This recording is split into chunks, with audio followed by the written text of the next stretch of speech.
I have a sense that this is going to go very far, way far. I mean, I think this is because once Millet gets a majority at Congress, probably next year, he's gonna actually triple or quadruple or x times 10x or whatever all the things he's just done. I mean, he's gonna be much more uh, uh, uh, Yeah. more. He's going to emphasize on privatizing everything, on shrinking the government, on lowering taxes, because I mean he knows exactly what the process is. You have to lower government expense to the point that you have a surplus, and that surplus has to go to lowering taxes, and and that is what actually makes a country prosperous. Buy my novel, Escape from the Village, from major booksellers online. Go to escapevillage.com. Subscribe to the Substack.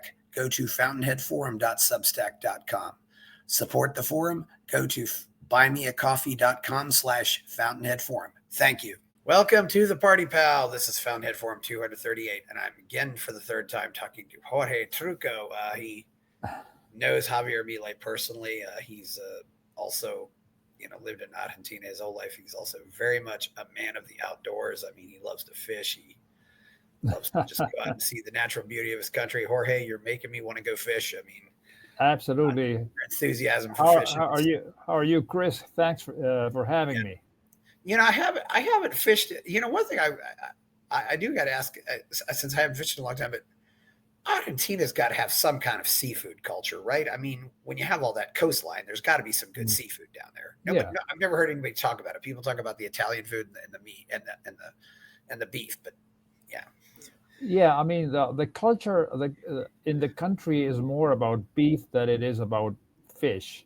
yeah, Although on the towns and cities that are on the coast, they of course they will eat fish. But in general, in the rest of the country, they're always thinking of beef. You know, yeah, beef and Malbec wine. yeah. And you've known Milei for what, 10 years now? 10 years, yeah. Yeah, I first met him in 2014. Nobody knew him. I mean, that was the day I presented the translation of The Market for Liberty. There was a suggestion from Doug Casey that I read the book, and then when I told him I wanted to translate the book, he said he actually encouraged me to do so. So I did, and I mean, I think it.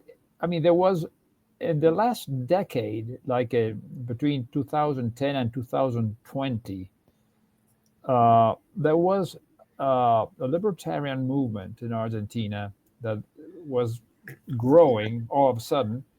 yeah, That I think that a lot of things came together, and the book was part of it. I mean, a lot of people read that book, and it changed their minds, and so and Millet, I think, is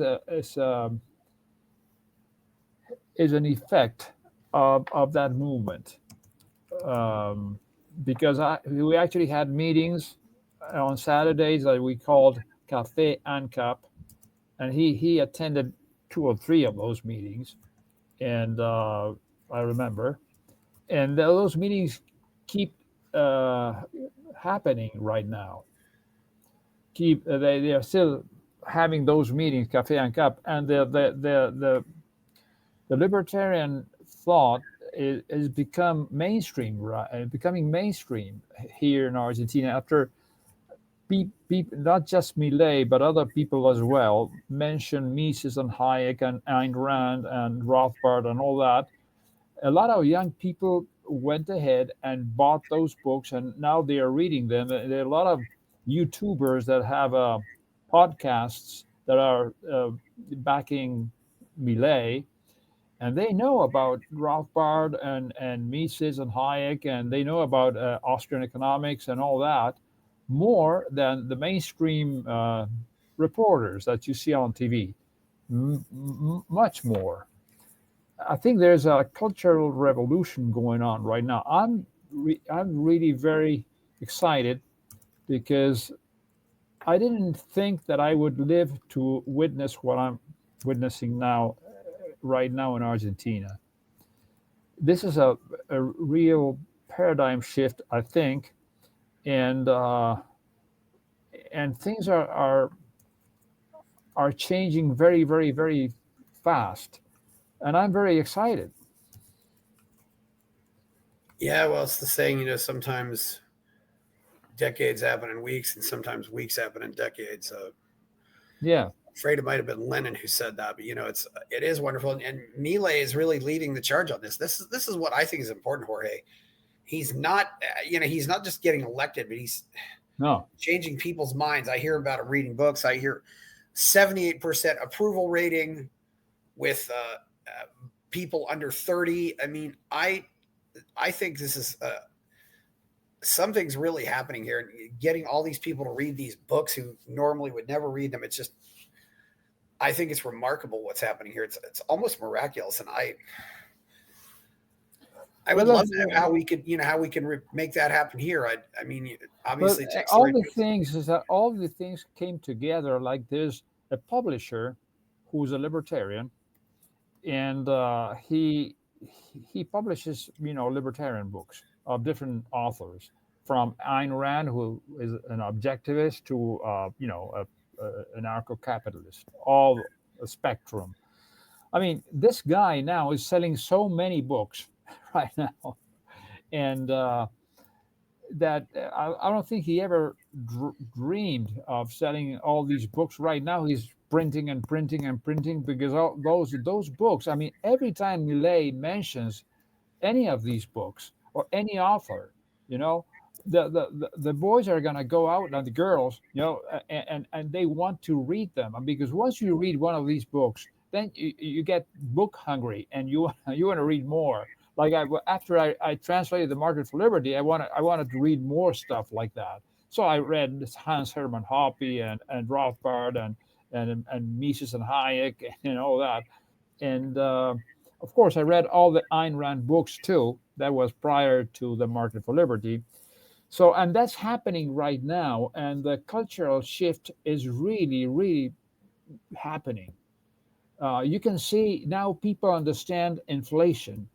People understand that the government doesn't produce anything, and anything the government gives or does is uh, through inflation, or through printing, money printing, through through debt or through taxation. And now people know that when a politician promises anything, they say, "Yeah, but you're promising things with our money." I mean, 10 years ago, they didn't realize that it was our money. Now everybody knows that. It's a big, big, big difference. And the politicians are seen as parasites, except for those that are really, really good people, are very few. Uh, but I mean, they are seen and Millet has had a lot of success, and I have to actually recognize that he has been teaching the people and training people in new thoughts when he talks, and when he when he makes speeches, like the one he made at Davos. I mean, people were asking me, Millet is going to Davos. What is he going to say? I mean, is he in favor of the 2030 agenda or not? They said, I don't know what he's going to say, but my suspicion is that he's going to be like a Trojan horse there. He's going to say all the things I don't want to hear. And he did that. And then he went to the UN and he did the same thing. It's like John Galt talking on the radio. It's incredible, and everybody's listening to that, including Elon Musk and Trump. I mean, and there's a lot of them. I went fishing in Alaska in the month of July, and the guides, all the fishing guides, there were 3 or 4 there. They were all fans of Millet, and the pilots were too. They knew Millet, and they heard, and they started following him, and they were all big fans of Millet. I couldn't believe that, in Alaska. and that was last July. And so there's a thing going on, and there's a domino effect. I think Millet is going to succeed, and I think it's going to he and others are, but he is I think he's a lighthouse. He's going to create uh, a global uh,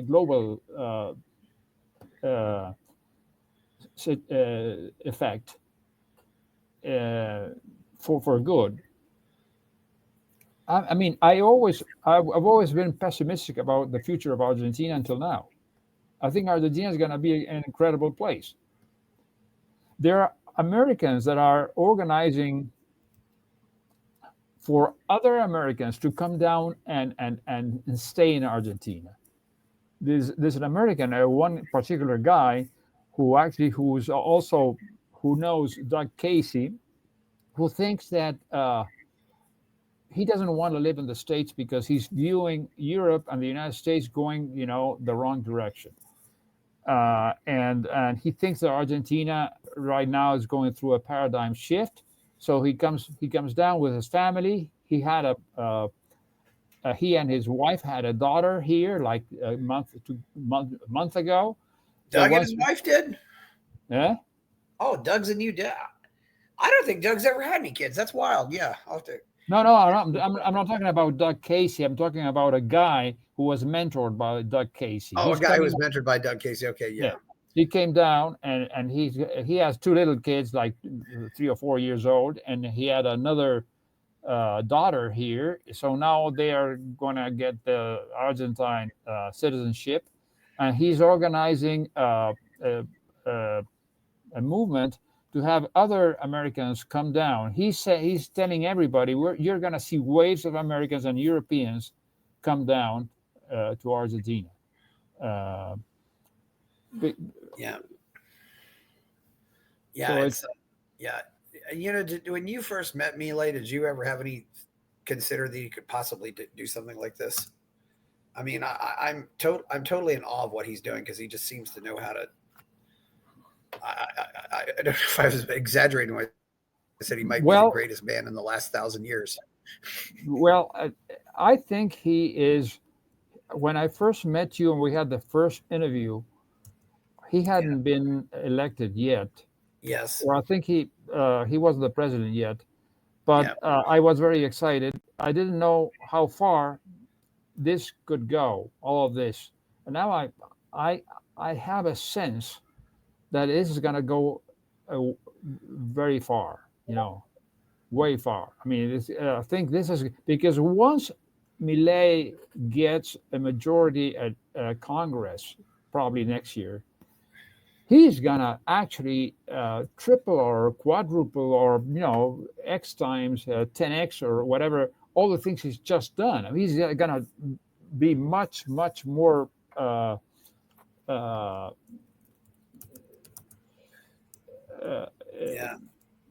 more he's going to emphasize on privatizing everything, on shrinking the government, on lowering taxes, because I mean he knows exactly what the process is. You have to lower government expense to the point that you have a surplus, and that surplus has to go to lowering taxes. And and that is what actually makes a country prosperous. And he already is talking in those terms. Yeah. And he's doing it. Yeah. Hey, one thing we've been talking about lately, I did want to get your viewpoint. What do you think about the recent resignation of Diana Mondino as his foreign minister chancellor? I don't know. I think what she did was a mistake, and what Milei had to do what he did. You cannot turn a blind eye to something like that. Milei, even if you think that is not important, because a lot of other countries, European countries who are in good terms with the United States, voted against against Israel. And Milei has to be very how do you say that, strict in the things he does, even if they are minor things. and the minister on foreign relations uh, have they have to play a game like Millet plays the game. I mean, they cannot have their own opinion or anything like that. I don't know why that happened and how that situation wasn't taken care of ahead of time, or I don't know. I mean, Mandino may have her own agenda, but Yeah. Yeah, I was, I want my Argentine friends to know that a lot of Americans do not support this, especially libertarians do not support this embargo. I mean, it's been going, the embargo on Cuba has been 60 years and it's accomplished nothing. And I think, and I often say the worst part is it gives them an excuse for the failure of their socialist policies. But I agree with you. But now it's about something else. It's yeah, not about what you think. It's about Milei is taking a position that he says we're going to side with the United States and Israel. He said that. Once he says that, he cannot contradict that, and he and it. I mean, he wanted to be the one country in the world who sided with the United States, and he said that ahead of time. So he didn't want to contradict that. I tend to think the way you think, uh, but well, it's arguable. I don't know. yeah, it's certainly arguable. Jorge, I did want to know, because the Constitution was your Constitution was modeled after our Constitution here. I'd like to go over history. So can we go back to say 1492 and just I know we talked and maybe No. just go up to 1950. I'd like to see if we can go over that because you're a smart guy and you'll tell us tell us something about the history of your country because you're because I've not really looked into that, but I love to look into history because I think it always tells us why we're here where we are right now. So Well, who first landed in what is now Argentina? And I believe it was a viceroy or something like that. well, they at the beginning, the let me see. Pedro de Mendoza was the first guy to land in the Rio de la Plata, the River Plate, and he founded the I think it was a fort. It wasn't a fort. It was not a city, but the place. I mean, he started Buenos Aires, uh, but that was attacked by the Indians and it was dismantled until some years later, Juan de Garay came back. And I can't remember. I should have some notes that I have so many right now. I'm not sure. Let me see. Um, no, I don't remember. 15 something. 15. Juan de Garay came back and he refounded Buenos Aires, and this okay. All these places became viceroyalties, and the main ones were the ones in Mexico and Peru. Those were the two main ones because those were the ones where they they, they, they had the gold and the silver, and that was Yeah, what the Spaniards were looking for. They were after that. They didn't care about other things, yeah, and yeah. so That there was was Juan Diaz de Solis. he's the first guy Yeah, he was the first guy to come to the Rio de la Plata. I don't know exactly the dates. I mean, these things happen. I can't remember. It was 1560 looks like. 50, 60. Yeah, okay.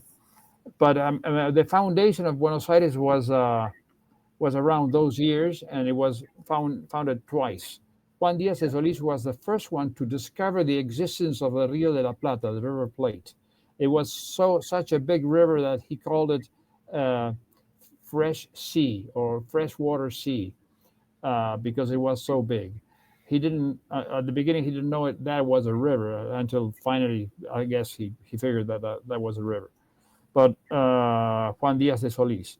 But those years, the viceroyalty was created here at the Rio de la Plata with a viceroy and everything. and but it was not an important viceroyalty because there was neither gold nor silver. But what it had, it was the route to go to Peru. They they didn't they, instead of going around the continent through the Strait of Magellan or Cape Horn and going up then to go to Peru, they just came to Buenos Aires, and then from there they created a route all the way to Peru, to the Incas, and that was the only importance that the viceroyalty of the Rio de la Plata had. It was the way to go to Peru Yeah. because they were interested only in the gold and silver that the Incas had and nothing else. And that went on for for a couple of centuries, something like that. Yes, until and it wasn't much different than that. Of course, there's a lot of stories of things that happened between the Spaniards and the Incas and stuff like that. But the things start becoming different when Napoleon invades Spain in, guess it was uh, The early 1800s. Yeah. yeah, early 1800s. And the first viceroyalty to rebel is the viceroyalty of the Rio de la Plata, 1810.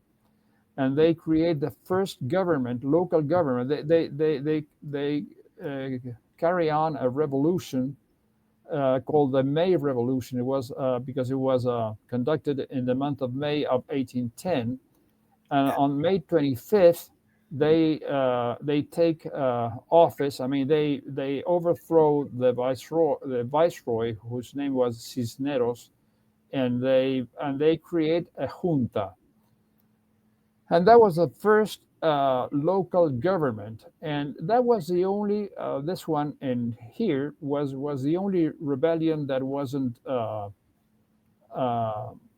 crushed by the Spaniards. I mean, because that was the beginning. I mean, they didn't declare independence, but they took power, and they took 6 years to declare independence because after that they started, fighting the Spaniards. Once they got rid of the French, they came back and they wanted to regain power and all that, and then you had several generals.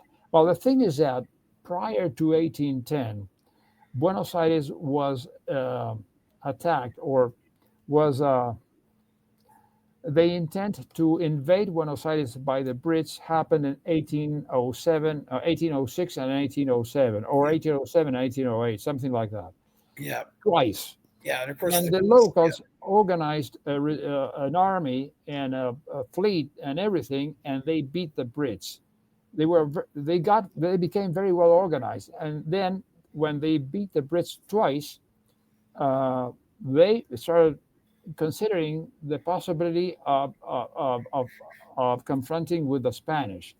And they did that in 1810 because the Spanish king was taken prisoner by Napoleon. So Spain didn't have a Spanish king.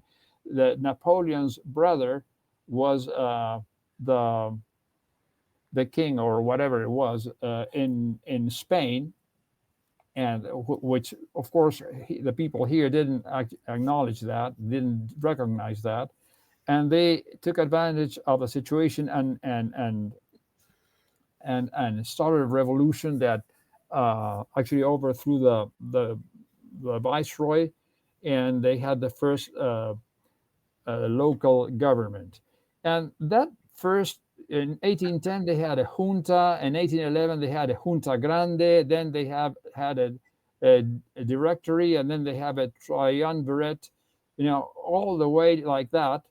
uh, so they had all kinds of problems having governments there and having stability, because the rest of the country was a bunch of warlords that were running the provinces, and that went through different type of governments until I would say Rosas in 1829 becomes the governor of the province of Buenos Aires, and Buenos Aires was a huge territory, much bigger than today. I mean, today we have the province of Buenos Aires, but it's smaller than what it was than it was back then.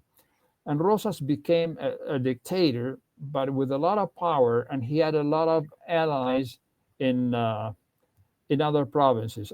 Right, back then, there was a confrontation between the Unitarios, the Unitarian people, who thought of a central government run from Buenos Aires, and the federal people who thought of a confederation of provinces that had their own thing, and that they had their own government, and they were not centralized in Buenos Aires. So that thing went on for a long, long, long, long time until, and then Rosas became the governor of Buenos Aires in 1929, and he remained governor until, I mean, not 1929, 1829, and he remained a governor until 1852 when he was beaten by Urquiza.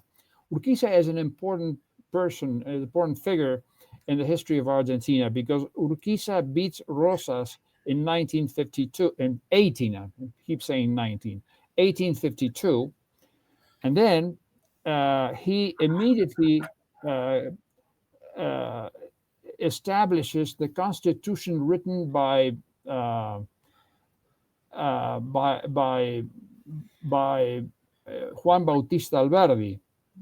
The following year, he actually adopts that constitution in 1853, and that is sort of the beginning of Argentina today. Not I wouldn't say because there were another bunch of things. I mean, he beats Rosas, but then uh, on on on on a battle called Caseros. Then there is another uprising from the people in Buenos Aires against Urquiza, led by Mitre in the Battle of Cepeda. That was, I can't remember. Let me see. How do you spell Mitre? Is that Mitre? Yes, Okay, and Battle of Cepeda is Cepeda. It, Cepeda. yeah, it must be 1860 or 1859, something like that. Uh, let me see. 1859. Also, Napoleon 59. installed his brother on the Spanish throne in 1808. And Urquiza beats Mitre again at Cepeda. So Urquiza becomes the president of Argentina, but the capital city was not Buenos Aires. It was Paraná, which is the capital city in the province of Entre Rios, where he was from. And then, despite Province of that, where? uh, The province of where? Entre Rios, Where's Entre Rios? yes, Entre Rios is above Uruguay. Oh, okay. So that would have been, that's not part of Brazil. Okay, I see. No, Yeah. it's part of Argentina.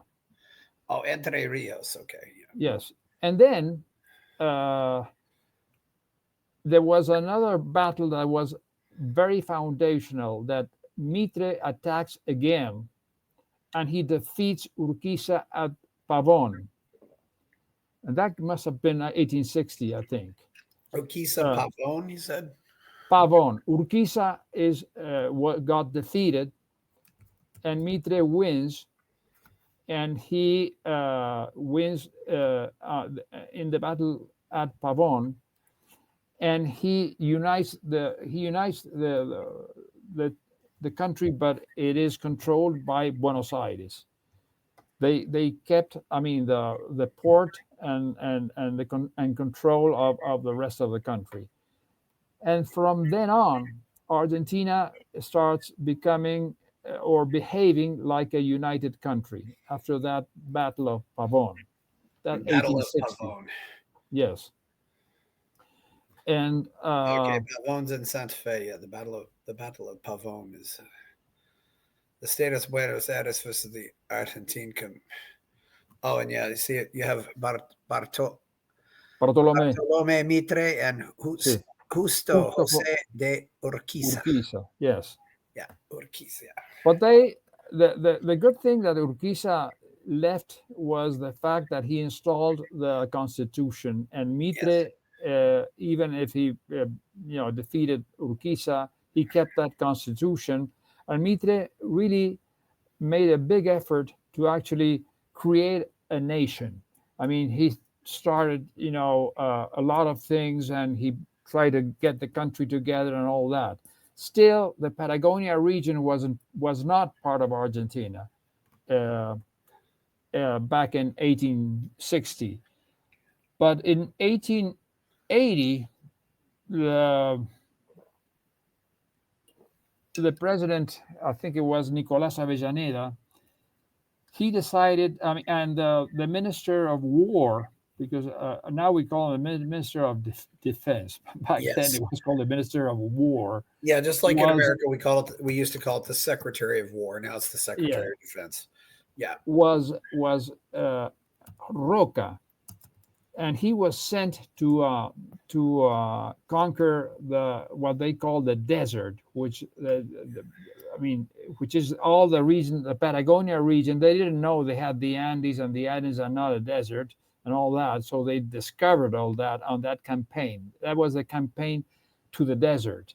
It started in 1880, and that's when the fact that we had that constitution that gave I mean, the constitution was crafted in a way that they encouraged European immigrants, yes, uh, and because they, in their minds, like there was another guy who actually became president also, called Sarmiento. Actually, he started all the schooling in Argentina. He made Argentina, he turned Argentina from an illiterate country to a country of people who could read and write. yeah. Domingo And Faustino Sarmiento. Sarmiento, yes, Yeah, he was right and after Mitre. Yeah, yes, and Sarmiento, his concept was that it either was how I say uh, civilization uh, or barbaric. And you say barbaric, barbarian, or no? Civilización o barbarie. He, in his mind, I mean, the country was a country of barbarians that was fighting each other, all these warlords on all these provinces, and he thought that the lighthouse that we needed to follow was Europe. So he started, promoting European immigration, and that was between 1880 and 1920. We had waves and waves and waves of all kinds of Europeans that actually came down, outnumber the locals like 4-1 or 5-1, yes, and changed completely, and changed the shape of the country completely, because there were new culture, new habits, new costumes. I mean, especially the Italians that were a majority. The Spaniards were a big group too, and then all the rest combined made for a big group of people that came and reshaped the country. And because of the freedom that the country had, of course, they wanted to populate the country, so they gave all kinds of of possibilities to the immigrants to stay and to actually uh, colonize uh, places far away and as much as they could, and that is what uh, created the conditions for Argentina to become a very prosperous country, because it was a very free country. There was almost no taxes. There was no central bank. You didn't have to ask permission to do things, and immediately, the country started exporting beef and hides and I guess wheat, and there were, of course, England was the most important, the most powerful country in the world back then, and Argentina and England actually had a very intense commercial relationship. Actually, the English installed the railroads, and and the railroad system was a very, very good one, and that's how Argentina got all their commodities from the rest of the territory and would bring it to Buenos Aires and then to export it to Europe. So very, very fast, very quickly, the country became very prosperous. And people, some people of left-wing people are going to say, yes, but there was there was a class that had the privilege of having these businesses uh, uh, better than others, and that may be true. But once a country becomes wealthy, I mean, people are gonna invest money. They're gonna build houses. They're gonna sell things. They're gonna buy things. They're gonna do all kinds of things, and so they create the conditions for economic growth, whether you like it or not. Because I mean, all the money that's coming in all the time, and the people are spending money. That creates the conditions for all kinds of things, and you can see it in all the provinces and in Buenos Aires and everything else. I mean, of course, there was a group of people who had the benefit of they had um, an advantage over other groups of people. I mean, that's what the Peronist people would actually argue if they to justify the appearance of Peron. There was injustice of some sort. The thing is that the country really flourished and became very wealthy, and that's where my great grandparents came down, and that's where most all of us come from that era, from and and I can remember the stories that my grandfather would tell me when he was a kid, and the country was, I mean, everybody had, it was easy to have a house. It was easy to buy a car. It was easy to have a business of any sort. It was, the taxes were very, very low, and there was a lot of freedom. I mean, the country was not regulated like it is today, and that went on for a long time until we had the radicals show up. That were also, the radicals were some of those immigrants that didn't have the privilege that others did, thought that things were wrong, and they created a party and they won an election, and they had um, two versions. One was classical liberal, that's Leandro Alem, and the other one was sort of socialist, which is Hipólito Yrigoyen. And Hipólito Yrigoyen wins the election in 1916, and that was the beginning of the change. But he wasn't as bad as Perón. I mean, but he started that change. He started passing laws like the rental house law and other laws that were socialist. And but then came the depression in 1930, and the country had its first military coup in 1930, and Perón took part of that military coup.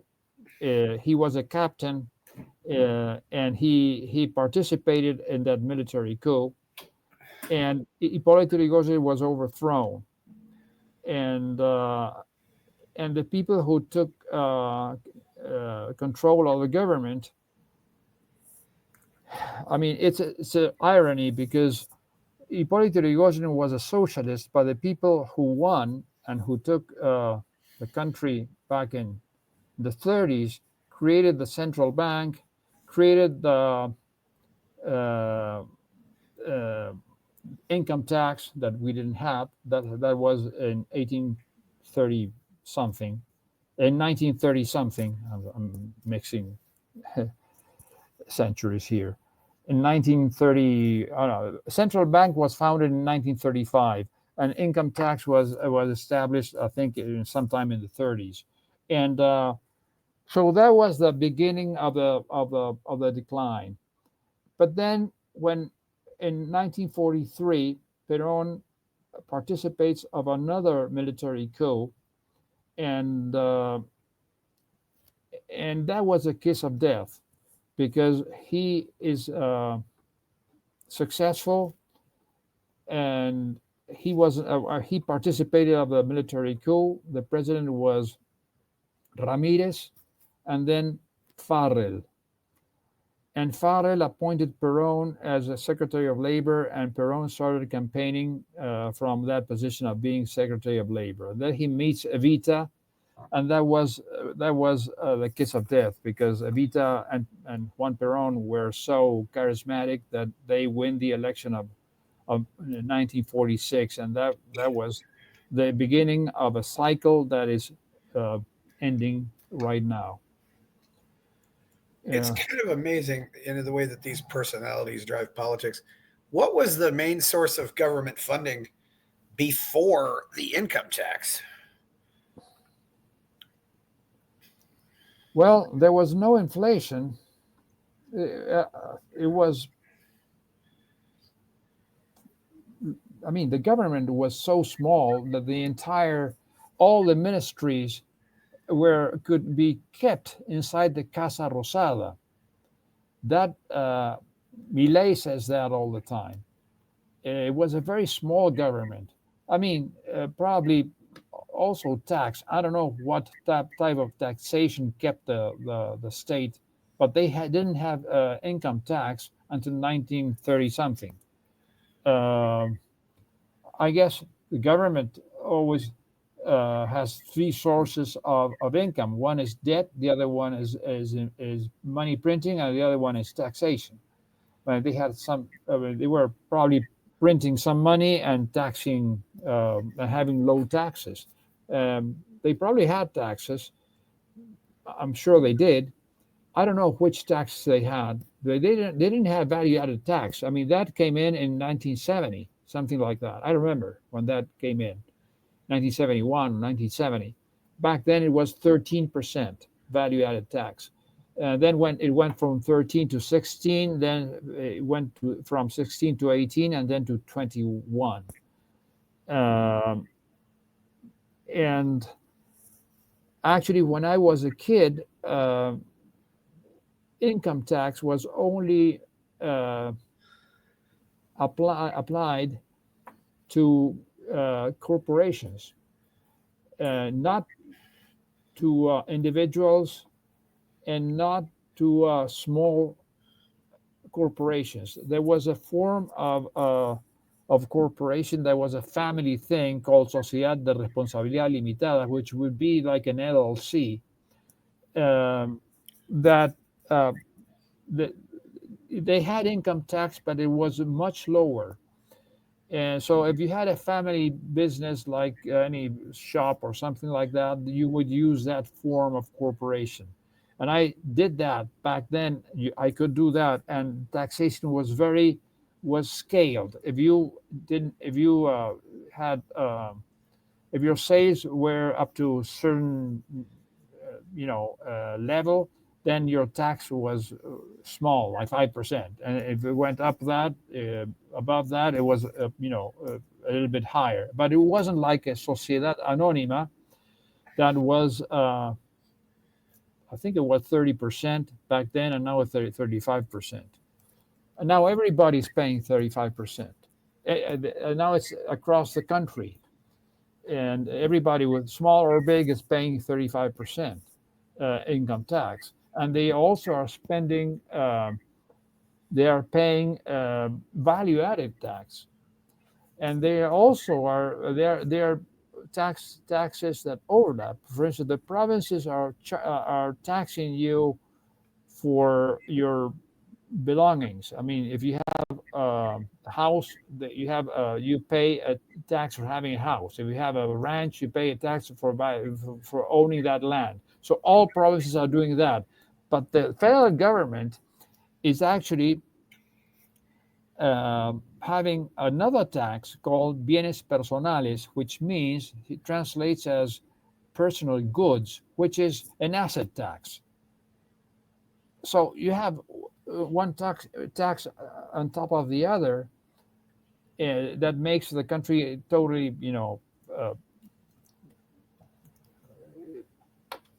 useless, because it's very difficult to actually be prosperous in Argentina this way. Milei is going to try to dismantle all this, but first he needs to be successful in having a fiscal surplus as much as he can, and use that surplus to reduce taxation.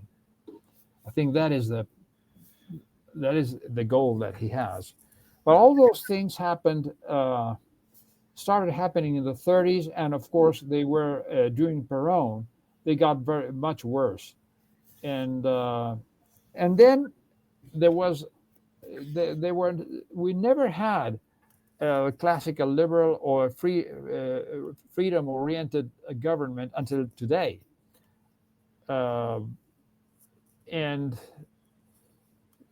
so we've been going down the slope since Perón until today. And I remember when I was a kid, life was much easier than my son's uh, life or my grandchildren. Right now today, I was able to buy a house for myself. I had more than one house. I had several houses and a car and everything. And now the young people are not able to buy a house or anything. They are having a lot of problems, and they don't know what happened, before, so they don't have a reference. But I do. I remember, and I think the country is. That's why I was saying I think this is a miracle going on with Milei in office, and Milei is changing the culture, and I think he's going to be successful, and I think we're going to have a good future. Yeah, it sounds like you will have a good future. There were what, but what about the generation of 1837, Jorge? You didn't tell me much about. What can you tell me about Well, them? that was that. I don't know the details, but that was led I by think there were some. Yeah, Juan Bautista Alberdi and yeah, Echeverria and others, and they were classical liberals. They admired the founding fathers of John Locke and all that, yeah, and they were responsible for crafting the Constitution. They worked together and they crafted the Constitution. That's why they are seen as a generation of 37. Uh, the main person there was Juan Bautista Alberdi. If you read his writings today, they are so extremely libertarian that you would be surprised. The things he says. yeah, yeah. It sounds very interesting. I'm also, Jorge. I'm also, getting the impression that there's very much a Spanish liberal tradition as well, with Cervantes and some other people. Can you tell me about that? Well, yeah, of course. I mean, there's uh, the Spanish influence in Argentina is also big, because Yeah, you know between the Italians and the Spanish people who came down, you have probably the majority of the population is a mixture of Italian and Spanish, and other European countries too. But the two main groups are Spanish and Italians, and there is of course influence from Spanish culture, less than other countries, because there's also the influence of other people like Italians. So the Italian influence is very, very, very big here. And then there were other groups who came down, like the Welsh and the Irish and the French and all the Eastern European countries of Poland, Hungary, and all that. We have those too, and so it was sort of a mixture. But of course, the when we go to school, we study the Spanish language. I remember we study the English language too, but Yeah. when you study the Spanish language, you read all the Spanish authors, Cervantes and all these authors.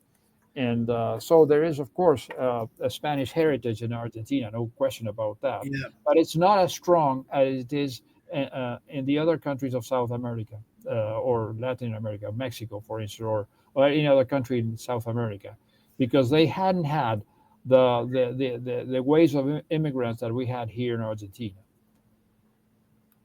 Yeah. And there was, they called them the Unitarians who wanted a Yeah, unified state. Yes.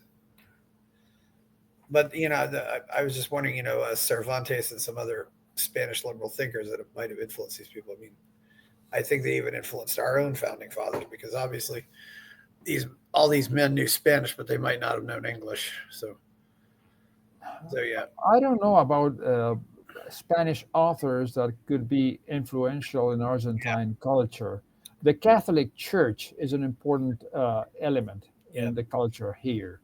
Uh, and the Catholic Church has its own issues, and I I had to when I was in college, I had to study the social doctrine of the Catholic Church.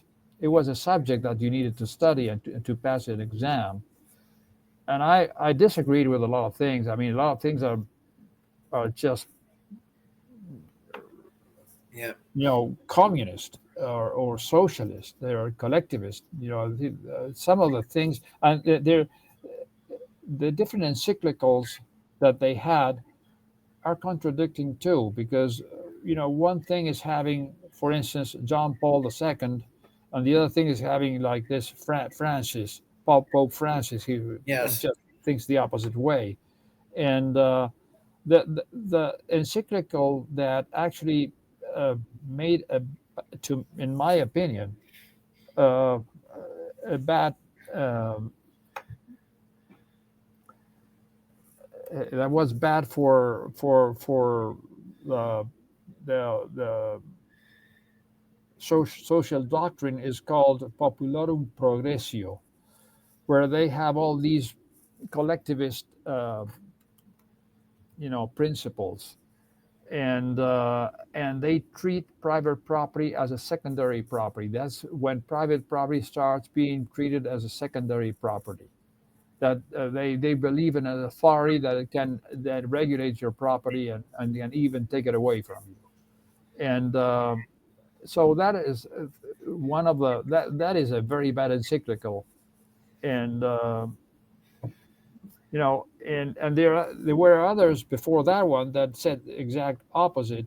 And so it's a mixture of things. I don't think I think the church shouldn't have gotten involved in actually having a doctrine, a social doctrine, because they don't know anything about economics. They they are very ignorant. I don't know what they where they get yes, their knowledge. I mean, this our Pope right now is a Marxist.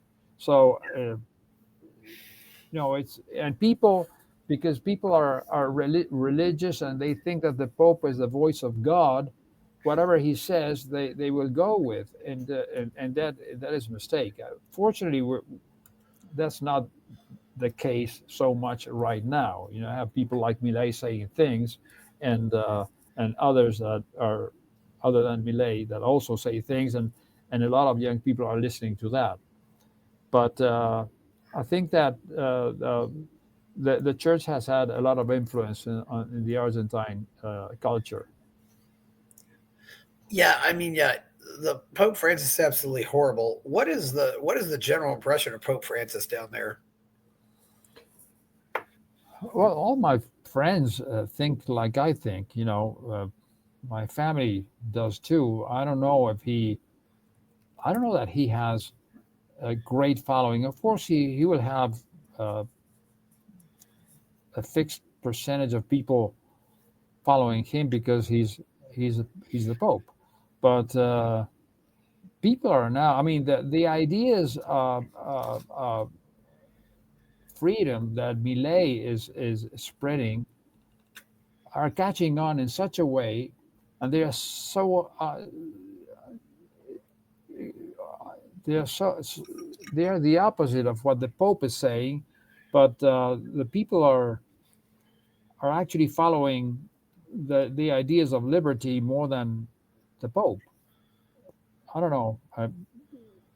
Right now, I think that the freedom-minded people are spreading like wildfire. I mean, you're hearing uh, things that you didn't hear before. That people are learning, uh, and they are understanding that freedom is what actually makes you wealthier, happier, healthier, and everything. And that government intervention is always bad because it leads to some wrong thing that has to be fixed with more intervention. And I don't know, people are religious. There are a lot of people who are religious, but I think that even those people who are religious don't take the Pope's word very seriously. A lot of people don't. And, Yeah, it's a. What was the general impression of other popes in Argentina? I mean, John Paul was pope no, forever. John Paul, everybody loved John Paul. Uh, he was a good example too, and he was instrumental to actually defeat the Soviet Union and all that. So, so he was very well respected. And then the ones before, I don't know. I never paid a lot of attention to any pope except for John Paul. But you know, uh, yeah, the people are religious, but they are not as religious as other countries where they are more religious. I think that a lot of people are just agnostic. Yeah, they're just agnostic. What do you think? Uh, so yeah, so what caused some of the other countries to become independent? I mean, why is Uruguay a country by itself? Why is Well, Paraguay a country they by have itself? their own history. Yeah, General San Martin, who was the liberator of Argentina, it wasn't called Argentina; it was called the United Provinces of the Rio de la Plata. Rio de la Plata. Yes. Yeah, he had the concept that in order to have the United Province of the Rio de la Plata become a free country, he had to keep the Spaniards out of the neighboring countries as well. He had to actually conquer the whole continent. That's why he fought the Spanish in Argentina. Then he crossed the Andes with an army, which was one of the great feats that anybody did in history. And he got on the other side and he fought the Spanish on the other side and beat them on the Chilean side. And then he had a fleet of boats there, and he went to Peru with his army, and then he beat the Spaniards in Peru. I mean, they didn't find a lot of resistance in Peru, and he went to Lima and declared independence. And he was named the protector of Peru. And then he met with Simon Bolivar in Guayaquil, Yeah. and he ceded he gave Bolivar the control of Peru because it was very out of the way from Buenos Aires, and that was it. But he so that is what he did. But for instance, there was a dispute between the Empire of Brazil that was Portuguese. It didn't have anything to do with Spain. They created an Yes. empire there, and they wanted to invade Uruguay. And Uruguay was called the the Eastern Bank. That was la Banda Oriental. A bank translates as banda, which would translate as band, which is band like like a radio band. But in English, you see the translation as a Eastern Bank. And Yeah. Eastern Bank, eastern to the Rio de la Plata. That was the reference. So Uruguay was part of the viceroyalty of the Rio de la Plata. And it was not called Uruguay, it was called Montevideo. And and the Brazilians Yes. invaded Montevideo. So the Argentinians declared war on Brazil. That was, I don't know, it was 1824, 1820, or something like that.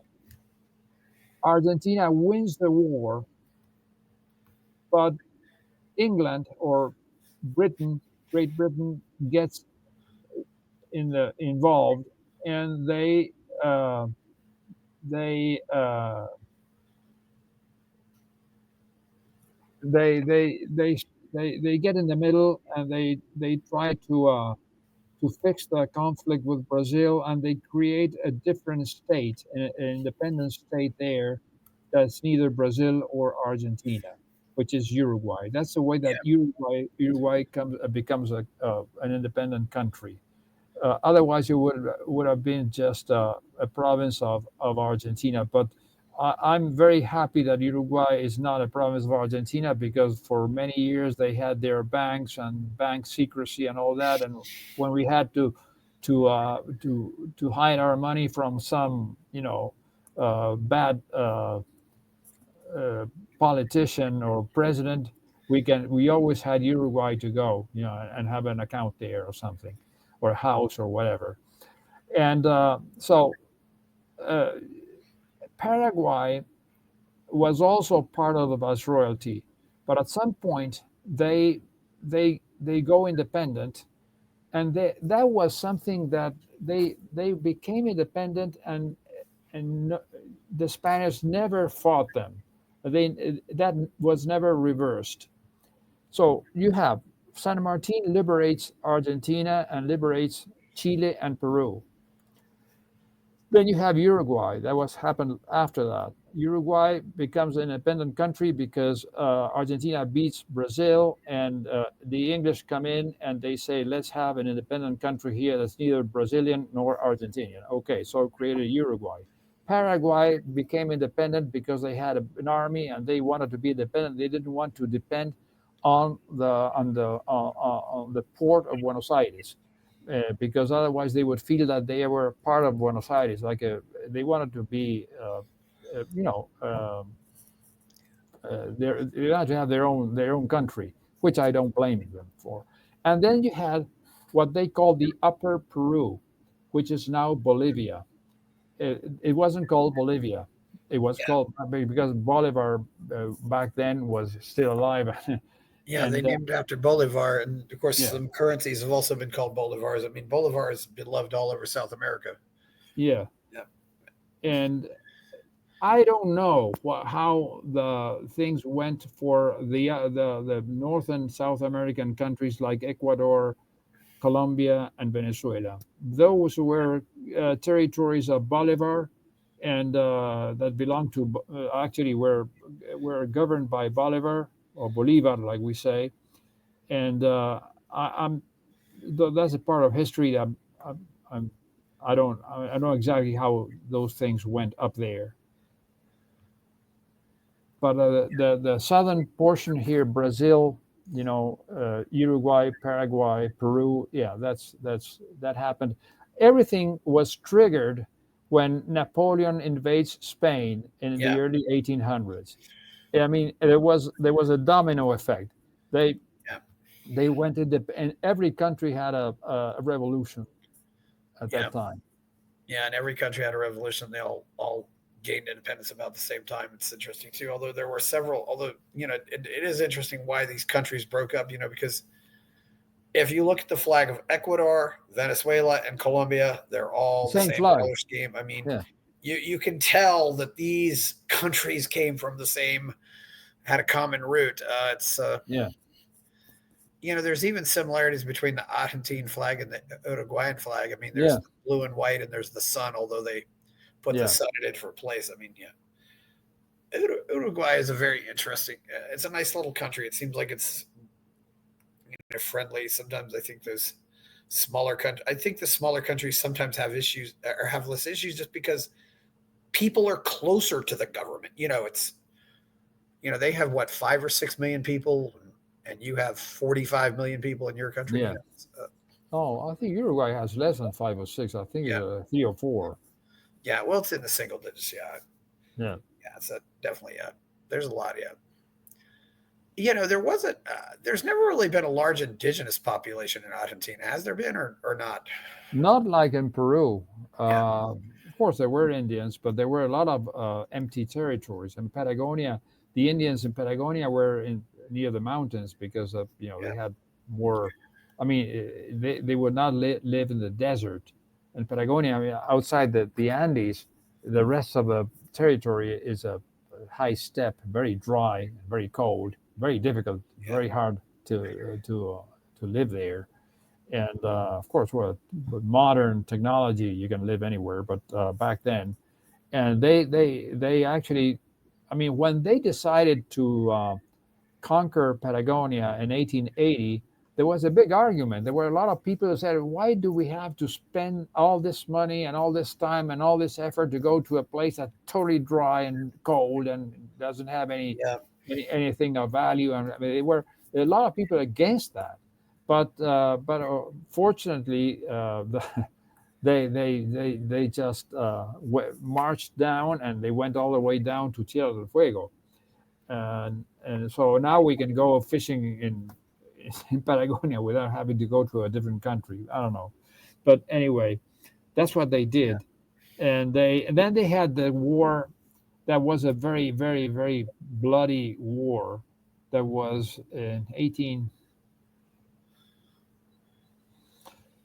in the 1860s or some 1869, the Paraguay War. the War of the Triple Alliance. Yes, Yeah, I was going to ask you about that, Jorge. I mean, that seems like a really. I mean, three big countries gang up on this little country. It seems like a pretty awful thing to have done. I mean, well, Paraguay is a very small country, and no, now it's Brazil, small Argentina. because after that war, Yeah, Argentina took a piece of it, and Brazil also took a piece of it. yeah, And it was a larger country, and it was a very wealthy country, and it was ruled by a guy that I think he was called Solano Lopez, I think. yeah, And yeah, for some reason, he got into some conflict with Brazil, yeah, and he wanted to march and fight Brazil. And in order to do that, he had to march through Argentine territory. And he disobeyed because Argentina didn't give him permission to do that.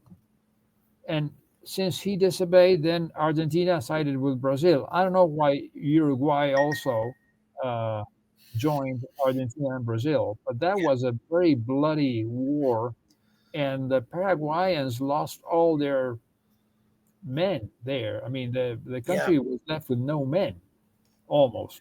The war was terrible. There's yeah. war You know, that have Jorge, happened. I've heard that Paraguay is still a really great country for men to go to, just because of that. Because when there were so few men, the women had to treat them all like kings, basically, if they wanted to get married, and because of the Yeah. competition. And so, and apparently, the women are still like that. I don't know. Yeah, I mean, the Paraguayan people are nice. Yeah, They, in general, they're good working people. Their music, their indigenous music is very beautiful. It's incredible. They yeah, have their own harp, yeah, and the way they speak is funny. It's like it makes me laugh because they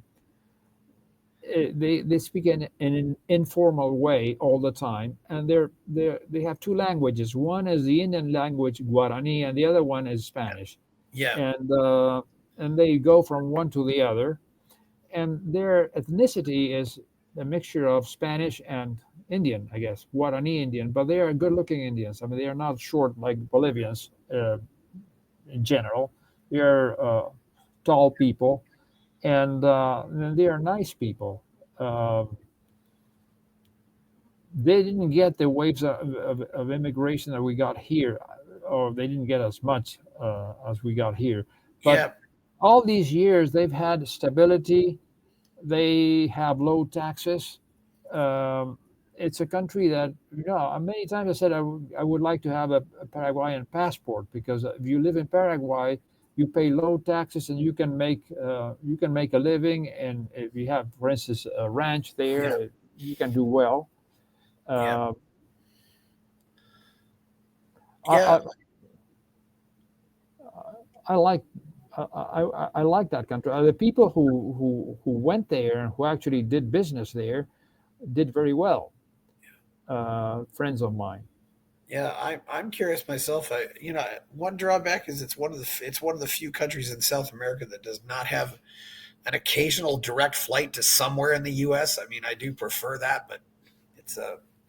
I mean, I can fly to Paraguay, or I can't fly to Paraguay directly, and I can't fly to any of the Guyanas directly. But that's Oh, otherwise. But otherwise, I can fly to most South America, at least one airport in South America directly.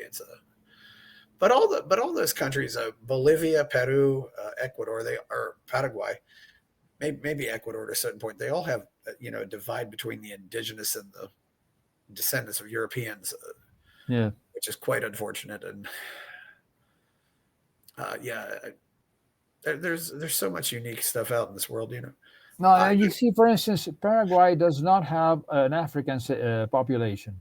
They yeah, don't have an African population. They only have, when you see their soccer teams, um, they look like,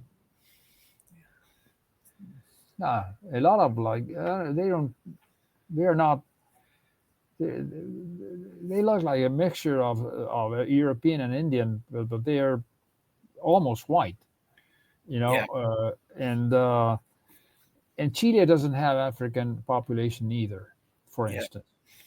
So that's strange. So that's a lot of people would think that South America, I mean, if Brazil does have a 50% African population. Well, unfortunately, Brazil had slavery for a long time, and Brazil Yes. ended up taking in more slaves than Yeah. America did. Yeah. Although they But all managed. the northern countries like Ecuador, Peru, Colombia, and Venezuela, they do have black population. Uh, it, I don't know. It's strange. I mean, we don't have here a black. I don't know. Yeah, Virtually don't have a black population here, or it's very tiny. You can't even find yeah, it.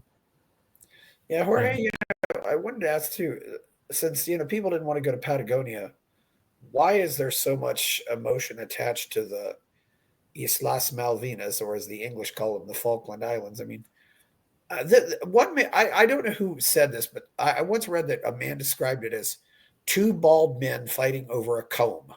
yeah, I mean, well, I would say that probably nobody wants to live there. The British just used it as a naval outpost. yeah.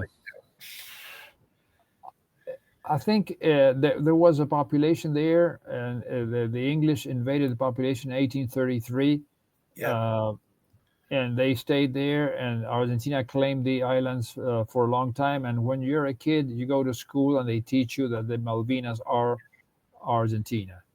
That's the first thing they teach you, and they keep repeating that all the time, and people just you know believe that. And I, you know that the war was a total mistake. It shouldn't have happened. I mean, it came to a point in the 1960s that England or Great Britain didn't want actually to have those islands any longer. Argentina came very close to actually retaking the islands, by uh, uh, negotiations with Great Britain. Um, I mean, it's something that you learn in school, and it's like brainwashing. yeah, yeah. It can be. It's interesting how it is like brainwashing. Since you're an outdoors, I mean, you like to go outside all the time. Have you had any encounters with penguins? Since there are penguins in the Yeah, that's South all America. on the coast, on the Atlantic coast. Yes, you go in Patagonia on the Atlantic coast. If you Yeah. go to the province of Santa Cruz, yeah, you see penguins. Are they Uh, pretty friendly? Are they hostile? Or what's it like? I don't know. it's Penguins just look like they're really funny animals. they're nice animals. They look they're like little people. Yeah. Yeah, I can imagine coming up. Yeah, it's one thing that really shocked me. I'm really shocked that people preferred going up the Rio de la Plata and then crossing the mountains. It seems like would have been easier to have went down around the Cape, although maybe the waters there No, aren't very navigable. I mean, no, the water it's like around the having to, Cape. yeah, I mean, it's the waters are the winds are terrible. yeah, I mean, yeah. I've heard it's also very rough down there. very rough, Uh, very rough. I assume. By the way, Jorge, you know about Shackleton's story, right? Yeah, The not English much. guy who shipwrecked in Antarctica and then using lifeboats and managed to get all of his men out alive. It was a truly remarkable story, and it was he got to either the one of the South Islands, and I think he then got in contact with maybe it was the Argentine Navy, and said, "Hey, we're stuck down here. Can you come help us?" No, Yeah, I don't know the details of the Shackleton yeah. campaign. But you got the general idea, though. Yeah, this amazing story of losing your ship in the ice, getting crushed by the icebergs and ice flows, and then getting out of a very harsh weather conditions. How cold does it get down at the southern tip? By the way, down by the Drake Passage, does it get pretty cold down there? I've been there in winter in Tierra del Yeah. Fuego. It gets 10 or 20 degrees Fahrenheit below, Oh, no, Celsius. Celsius below. Okay. Yeah, below, yeah, Yeah. 20 or Yeah. sometimes more. How Yeah, something like and how short are the days? very short in winter. Um, I've been there in winter. Yeah.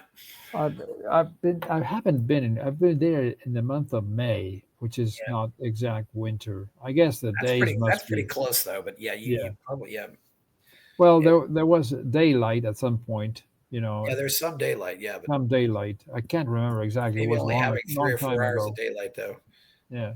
Yeah, that's why I'd rather go down there in the summer. You just want to have more daylight to go see stuff.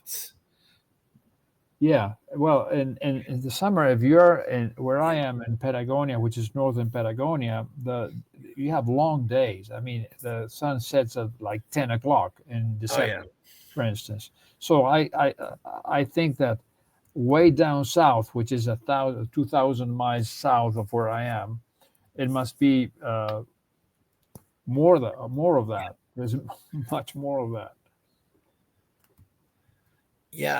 I sometimes think that some of Milei's diplomacy in the way maybe he's trying to eventually work out a deal for the Malvinas. It seems like I know Vigerel's father was in that war back with Britain in the 80s, so maybe he's trying to work out some deal peacefully without going to war. No, he is not gonna go to war. I mean, I don't think he'll go to war, but I think he's trying to work out something where they just well, if give them Argentina up for becomes yeah, if Argentina becomes a very wealthy country, a very prosperous country, and England or Great Britain goes the opposite way, all these people. I mean, the population of the Malvinas is 2,000 people. Is yeah, nothing. So these people I want to also be Argentine citizens. I mean, it's just a matter of and I don't know what he has in mind, but yes. I I mean, mean, nobody would have who under the Kirchner regime that we had. No one wants to be an Argentinian. Not even the Argentinians. I mean, it was so bad. It's been so bad. So, but if Argentina becomes an attractive country where people want to be Argentinian, like all these Americans that are coming down, and then that could appeal also to the British or to the people who live there in the islands. I don't have any desire myself of visiting the islands. I would go like out of curiosity, but to visit because it's interesting and nothing else. Because there are other islands there too that Argentina is totally disregarding. There's the State Island, which is right at the tip of Tierra del Fuego. Yeah. I mean, there is nobody living there. Yeah. Uh, so, Yeah, and sometimes Argentina's wanted to fight these little wars with Chile over these little disputes over islands where nobody wants to live. You draw that. It's like, okay, yeah, there's what they call the Beagle conflict, and yeah. I would think they'd be able to work this out because it's just not worth fighting over. It's Well, we that happened during the military government, 1978. The government almost gets involved in a war against Chile. That would have been terrible, yeah, And the Pope was stopped it. The Pope yeah. stopped it. That's one good thing. Sometimes when Catholic countries have disputes, they have taken them to the Pope, and they abide by the Pope.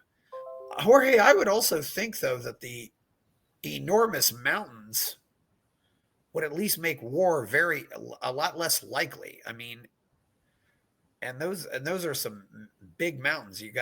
You really want to haul all that military equipment into those mountains or go fight a war in those mountains? It's yeah. I don't know. War is something that governments make. Yeah, you got mountains where it's permanently covered in snow, and it gets really cold up there. Yeah. Jorge, I don't know if I asked you. Do you know anybody who's made it to the top of Aconcagua? Personally, no. Yeah. No. Now it's the highest mountain outside of Asia, and it is in Argentina. So and from what I hear, it's not. I don't know if you can hike whether there's some mountains that you can still hike up them. You don't necessarily have to be a skilled climber, but yeah. I have no idea because I've never had the desire of climbing mountains. We have one near San Martin, which is a volcano that's like 4,000 meters, or just 12,000 feet. A lot of people go climb it. It's doable, but I never had. I don't know if I ever would. Jorge, just after being to some being to Bogota and having these massive headaches. No, yeah. I don't know if I'd ever want to go higher. I don't know if I ever want to go higher than Bogota again. No. But I suppose if I learned how to breathe properly, and there are things you can do. Of course, a lot of people take supplemental oxygen. I did go into the mountains in Chile once, and I do wonder if maybe it probably is better to be. You might be able to have.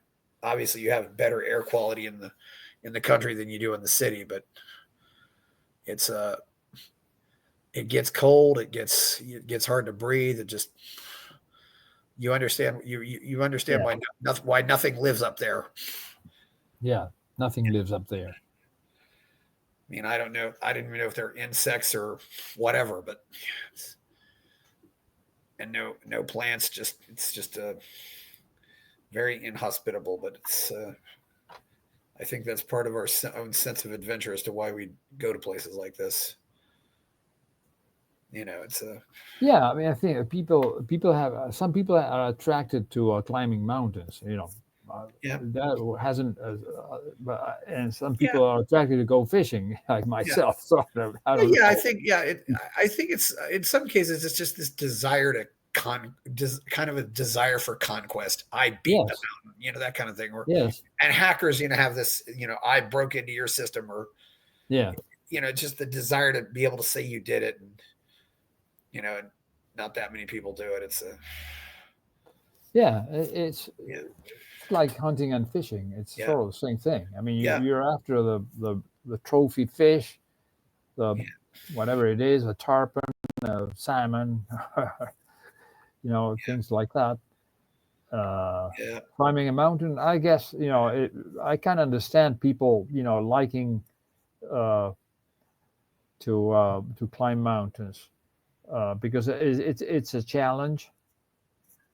But I mean, it's something that never attracted yeah, me. You know. yeah. Well, it's So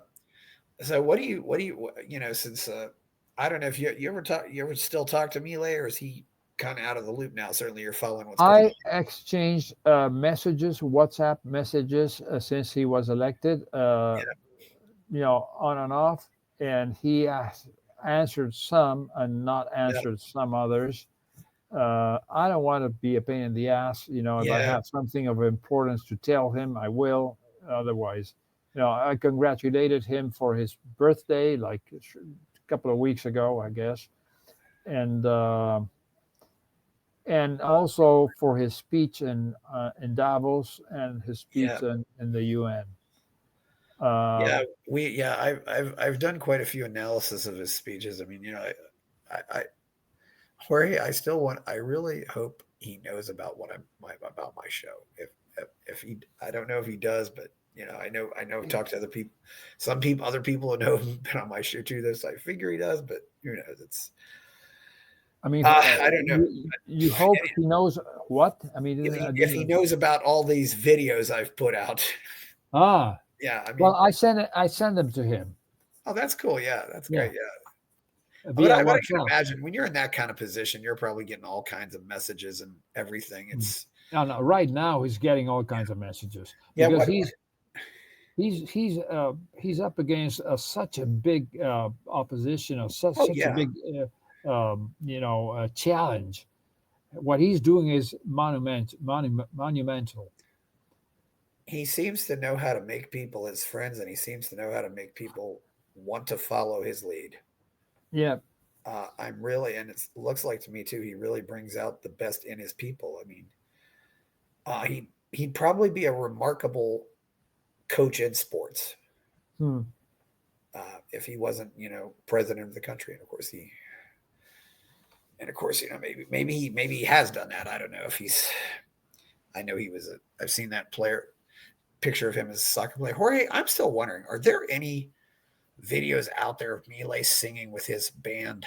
No, I never seen one. Yeah, largely because of what he's done, I now call it rock star liberalism.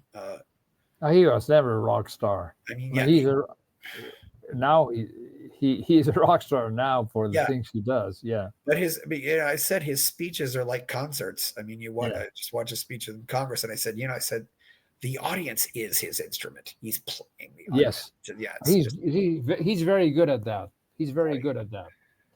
He actually captures the attention of the people, and to a point. I mean, when he stands in a park, in some parts at some park in Buenos Aires, and he Yeah, starts teaching economics and yeah, explaining inflation or something like that, and everybody's listening. It's incredible. yeah. That It is is incredible. incredible. It's incredible because this is a combination you don't get so many often. Yeah. So many of these, I love our economists. They're great guys, but so many of them they're just nerds who just Yeah. and they don't. They're smart people, but and sometimes they use way too many big words, and it's really. I hope that he can nothing else start the Milei School of Economics and PR or something like Well, I that. think that the difference is made. I find that the Austrian School of Economics is lends itself to, if you read the books from Hans Hermann Hoppe or even Human Action from Mises, they're the reading of those books is easy because they're explaining human action, Yeah, and they go back to Robinson Crusoe, and then he's by himself, and what does he do? He yeah, climbs up tree and he gets a coconut, things like that. Then all of a sudden comes Wednesday, Friday, and so now they are two. And so what? So and they start explaining those things. It's like a story, and I think economics become more interesting from the Austrian standpoint than for instance, than Keynesian or anything like that. Uh, and when Millet talks about inflation or deficit, or explains that the money doesn't come, the government doesn't produce money, they just print it and make everybody poor, more poor, and people listen to that, and he's capable of explaining those things and having people pay attention. That's incredible. That's priceless. And actually, he's as I said before, he's changing the culture by talking, by speaking, by um, acting in on TV and stuff like that, by giving speeches, and he's teaching the good stuff, and people are taking it. That's I think it's a miracle. It's In a some miracle. cases, it is a miracle, Jorge. I really am. It's a miracle. And I think considering that this is why I have really more hope for your country than I do for mine. It's just I I think my libertarian friends around the world, I think, look at us as a shining city on a hill, and we're probably too cynical here, but we see a lot of the things that are wrong here too, and I'm not sure how we fix them. It's a It's very difficult in the United States. I mean, how the reason why we're having this situation going on in Argentina is we we actually hit the bottom, and then so there was nowhere else to go, and all of a sudden comes Millet, and he has to fix everything because everything is totally destroyed. It's like we've had a war here. The United States is not like that. They are in a comfort zone. The Americans are not gonna. And they, as far as I'm concerned, after visiting the United States for 45 yeah, years every year, I've noticed a change in the United States. The government is much more intrusive today than it was 30 yeah. years ago. Jorge, what really bothers me, and this was something I just heard about, a woman or a mother let her 11-year-old son, 11 years old, walk a mile into town or something, and somebody saw an 11-year-old walking alone, called the police and said, "Oh, this 11-year-old is walking out here alone." This woman was criminally charged. 11 years old, not 3 or 4 years old, for endangering her child. Where was that? Where did This that was in the happen? state of Georgia in the USA. And stuff like this is what really, I see so many things here that are just a lack of common sense. I mean, and I don't know how you do surveys on stuff like this. My grandfather walked to school 2 miles each way as a 6-year-old, and he might have been with his brothers and sisters, but he certainly wasn't with his parents. There are so many things here that I think are just ripping our country apart, and I wouldn't be surprised if we have a civil war, Jorge. One thing Hmm. one thing does make me more optimistic. I love that Trump loves Milei. I hope Milei can have a huge influence on him, and maybe he will, because He probably will. Trump is not nearly as smart as he is, and I don't think Trump reads big economics books, but if that would be remarkable if that happens. I think, yeah, I think there's a high possibility of Millet being of influence on Trump. yeah. Although I think being a larger country, I'm afraid our corruption might be even deeper and more in the tentacles here. And sometimes I do think maybe the best hope for us is to have a civil war, but you've But there's obviously you've obviously lived through one, and you know how ugly that can get. Yeah, there's two good things that Trump addresses. One is that he's against CBDCs, which is very important because I CBDC, hope so. central bank Yes. digital currency, is the ultimate form of slavery that you could imagine. Yes. It's like worse than 1984 from by George Orwell. A CBDC thing, like in China, that's the worst thing, and he's against that. He's enlightened. Somebody talked to him about that. The Democrats, like Harris and all those, they were in favor of CBDCs. The other thing that he's in favor of Bitcoin. Yeah. That's great. That is absolutely fantastic, because Bitcoin is going to consolidate much more and much faster, and it's the only hope that we have to go back to a free world, because it's a currency, or it's an asset that is not produced by anybody, and that the government or any group can't control or can Yes. stop from okay, nobody can stop me from sending Bitcoin to you, for instance. Nobody can stop me. And so those two things are so essential to me, that I, even if he says crazy things, or if he, Yeah. people call him a clown, they call Milei a clown also, so Yeah. I don't care about that. But for just for those things alone, I would, if I were in the United States, I would vote for Trump, because of those things. Yeah. And actually, the Democrats are against Bitcoin.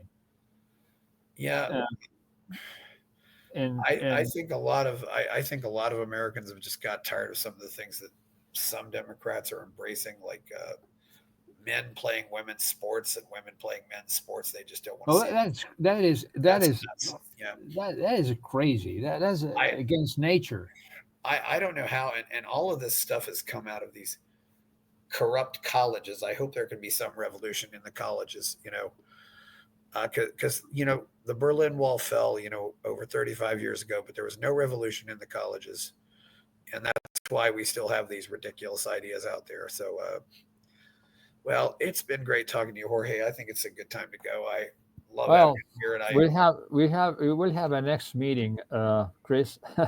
It's always yeah, a lot of I fun. Jorge, I don't want to overuse people. I generally have a rule that I don't bring anybody back for 50. I keep a rule that I don't bring anybody back for 50 shows. So, but I might change that number, or maybe I'll make it a time instead of, because I know that I'll ask people too much if I really like them, and I'm afraid of doing uh, that. I'm Uh, happy and, to and, help it, you and, out. it was a good excuse for somebody that I didn't want to bring back as well. So, but yeah, it's been great. I'm actually there's a conference up here this weekend. I'm gonna meet Bertie Benegas Lynch. He's gonna be speaking, Oh yeah, that's and possibly some other Argentines. Still it's a I probably will ask him what happened with Mondino, but because I've told people in America, hey, you probably can't get Milei to come to your conference, but try to get Deanna Mondino. She's really good, and she speaks English, but and Deanna is still, I'd still love to get her on here, but it's been great. But I tell you what, it's been wonderful. Everybody loves talking about this, and people have just been so wonderful. It's really making me want to pick up my bags and come down there and live there permanently. I think in the future, I guess. I think the Millet effect is going yeah, to affect, for instance, Chile or other Chile. places. And I think that you will have to interview Axel Kaiser again at some Yeah, point. I guess yeah. in the Axel's a future. busy guy. I really, I have to admit, I really have a soft spot for Peru as well, and Peru really needs this, because Peru is the poorest country I've ever been to. Let me find out if I had a friend in Peru who was a Yeah, libertarian, yeah, and he was an anarcho-capitalist, and then he ceased to be yeah, an anarcho-capitalist, and he became a classical liberal. yeah. I haven't had, I'd be curious to get the perspective of somebody from Paraguay, somebody from Bolivia, and somebody from Uruguay. Either I've heard from them. This is very amazing what's happening, and I said this might be the most important election in the history of the world, and it could still be that. So, well, thank you, Jorge. It's been great talking to you. I think we're witnessing some interesting times. Yeah, it's not like the fall of the Berlin Wall, but it's building something in its place that's positive. Yeah. Building a window. So, well, please like my novel, or please go buy my novel, Escape from the Village. Please like this video. Please subscribe to my channels. Please go to Buy Me a Coffee to give me money, and of course check out my Substack, which I've not done much with recently. Yeah, where can we find you, Jorge? Well, on Instagram and on Facebook and on Twitter, yeah, on Twitter. Yeah. And of course, you have your, and of course, you always take people on little outdoorsy excursions and stuff. I have two accounts in Facebook. One is the fishing account that I don't want to mix them up, and the other one is my libertarian account. The same thing with I can imagine. I try not to let my political life invade my non-political life either, and I can imagine people in the fishing community are all over the place. No, I mean, all the people that I deal with in the fishing community are clients, so you don't want to have a conflict with clients. Of course. Yeah, definitely. Yeah, you don't want. Yeah, you know what clients leaving because I don't like your politics. And some of them are Democrats, and and some of them are good people too. I mean, so you don't want to. Most of the clients are not Democrat, are Republican. Well, a lot of them are not. They are not. They are nothing. They're independent, but they are not socialist. Most of them. Yeah. Okay. Well, thank you, Jorge Trucco. Okay. I'm Chris Baker. It's been a great day. Buy my novel, Escape from the Village, from major booksellers online. Go to escapevillage.com. Subscribe to the Substack. Go to fountainheadforum.substack.com. Support the forum. Go to buymeacoffee.com/fountainheadforum. Thank you.